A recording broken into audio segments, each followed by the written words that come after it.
यादव को लिया और किसको लिया, सदानंद पासवान को लिया। ये दोनों डिग्री कॉलेज के छात्र थे, जो थे बेरोजगार बैठे थे, पीजी करके घर पे बैठे थे। इन लोगों को आमंत्रण किया, बुलाया, और बुलाने के बाद 10 समाजी समूह को बुलाया, 10 जात को बुलाया और बोला तू बेरोजगार है, तेरी भरपाई मैं करूंगा, तो तुमको मेरे लिए काम करना होगा। तो ये लोग बोले क्या काम है, काम क्या करना पड़ेगा? तो काम आराम का काम है, तेरे को अपने अपने समाज में जाके, अपने अपने जात में जाके बस इतनी सी प्रचार प्रसार करना है। क्या करना है? हरिद्रानंद बाबा को साक्षात भोलाबा दर्शन, साक्षात भोलाबा दर्शन। तो जिसका खाएगा उसका गाएगा। हरिद्रानंद का खाया, हरिद्रानंद का गाया कि हरिद्रानंद बाबा को साक्षात भोलाबा दर्शन, साक्षात भोलाबा दर्शन करते करते हरिद्रानंद मिश्रा था, हरिद्रानंद क्या हो गया? बाबा हो गया। जागर जागर महादेव कृपा करो गुरुदेव। अब उससे क्या हो गया कि अब उससे हुआ क्या कि वो जो कार्यक्रम करने लगा, तो छोटी छोटी अगर कार्यक्रम करता है शिव चर्चा के माध्यम से, तो उसमें जो बजट का तैयार जो कलेक्शन करके आता है 50% हरिद्रानंद मिश्रा के अकाउंट में बच गया। 50% में कार्यक्रम करेगा।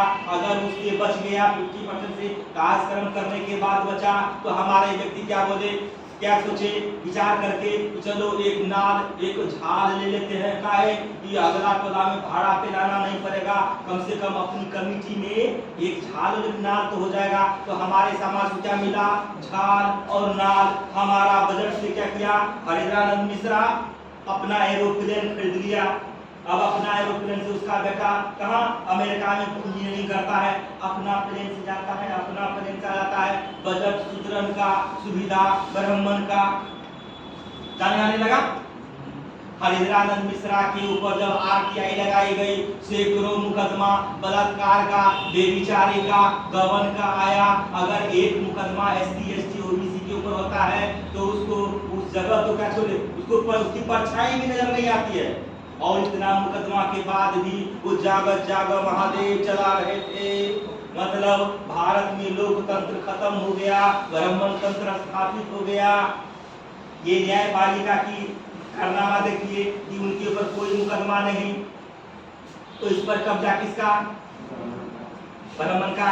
जो ट्रेडिशनल मीडिया यानी ट्रेडिशनल मीडिया अनियंत्रित नियंत्रण उसका हो गया। इसलिए जितना चैनल खुलेगा धारावाहिक है, तो उस धारावाहिक में उसी का मामला आता है, उसी का प्रचार प्रसार आता है। हर एक पर आसाराम बापू ऐसे बैठ के और प्रवचन करते रहते हैं। आज की तारीख में धीरेन्द्र नाम का एक व्यक्ति आ गया, जिसको एबीसीडी की जानकारी नहीं है, वो तथ्य के कसौटी पे बात नहीं कर सकता है। वो अंधविश्वास की ओर धकेलने के लिए हमारे व्यक्ति को इकट्ठा करता। ये है ट्रेडिशनल मीडिया। इसके कब्जा किसका? ब्राह्मण का। मात्र एक सोशल मीडिया जिस पर हमारा है, तो सोशल मीडिया पे हमारी आज जानकारी मिल रही है, आगे बढ़ रही है। चार मीडिया में अनियंत्रित नियंत्रण ब्राह्मण का। तो अब ये मुद्दा हमारा ये आता है कि भारत का 4 स्तंभ, विधायिका, कार्यपालिका, न्यायपालिका, मीडिया, इस चारों स्तंभ पे अगर कब्जा ब्राह्मण का, तो कभी कह सकते हैं हम आजाद है। इस 4 स्तंभ के अलावा बहुत सारे स्तंभ है, जैसे यूनिवर्सिटी ग्रांट कमीशन का किसका, इलेक्शन ग्रांट कमीशन का ब्राह्मण का, राज्यपाल कमीशन का ब्राह्मण का। भारत में जो एम्बेसडर है आज की तारीख में 140 पोस्ट, 140 में 140 ब्राह्मण। तो हम कहीं हैं सारे स्तंभों पे और नियंत्रण ब्राह्मण का। इसलिए भारत में लोकतंत्र समाप्त हो गया, ब्राह्मण तंत्र स्थापित हो गया। और ये ब्राह्मण तंत्र स्थापित हो गया, इस ब्राह्मण तंत्र को खत्म करने के लिए पूरे भारत में मात्र एक ही तंजीम काम कर रही है, एक ही संगठन काम कर रही है। उस संगठन का नाम है वामसेव। और आज की तारीख में अगर ब्राह्मण के पीछे कोई लगा हुआ है, तो उस व्यक्ति का नाम है वामन मेश्राम साहब, यानी वामन के पीछे। और उसका भी प्लानिंग है, हमारा भी प्लानिंग है, दोनों की प्लानिंग है। वो भी प्लानिंग क्या करता है हमें खबर होती है, हम लोग क्या कर रहे हैं उसको भी खबर हो रही है। इसलिए हमारी लड़ाई बेचारी की लड़ाई है। हम लोग तलवार हथियार से लड़ने वाले में से नहीं है। बौद्धिक लड़ाई का मामला है। आज की लड़ाई शब्दों से लड़ाई है, शब्दों की लड़ाई है। पहले प्राचीन भारत में तलवार से लड़ाई हुआ करता था, आज की तारीख में शब्द से लड़ाई होती है। अभी हमारा लड़ाई क्या चीज से है? अब हमारी लड़ाई है, यादव बोलेगा जय मूल निवासी, कोई नहीं बोलेगा जय मूल निवासी, कोई नहीं बोलता है मूल निवासी, पासवान बोलता है मूल निवासी, धर्म बड़ी मुसलमान बुद्धिस्ट क्रिश्चियन बोलता है मूल निवासी। तो एक शब्द सामने आती है कि अगर भारत के हम मूल निवासी हैं, मूल नागरिक हैं, तो विदेशी कौन है? शब्द हमारे दुश्मन को सामने खड़ा करता है कि भारत में जो ब्राह्मण है वो विदेशी ब्राह्मण है, यूरेशियाई ब्राह्मण है, भारत का नस्ल नहीं है। तो शब्द हमारे दुश्मन को टारगेट पे लाता है। तो ब्राह्मण कभी नहीं कर सकता है जय मूल निवासी, क्योंकि भारत का वो है नहीं, वो मूल निवासी, वो विदेशी है। अगर वो बोलेगा जय मूल निवासी, जय का मतलब उत्थान होता है। अगर भारत के मूल निवासी नागरिक का उत्थान होगा तो ब्राह्मण का अपने आप पतन हो जाएगा। इसलिए ब्राह्मण कभी अपनी जुबानों से जय मूल निवासी शब्द का इस्तेमाल नहीं करता। अगर भूल से कर दिया, वो सोचता है अगर हमारे जुबान से मूल निवासी निकल गया, अब कोई बैकवर्ड का बच्चा सुन लिया, शूद्र का बच्चा सुन लिया, तो वो पूछेगा ये मूल निवासी क्या है? तो हमारी वजह से एक आदमी जुड़ जाएगा, इसलिए वो शायद चुप रहता है।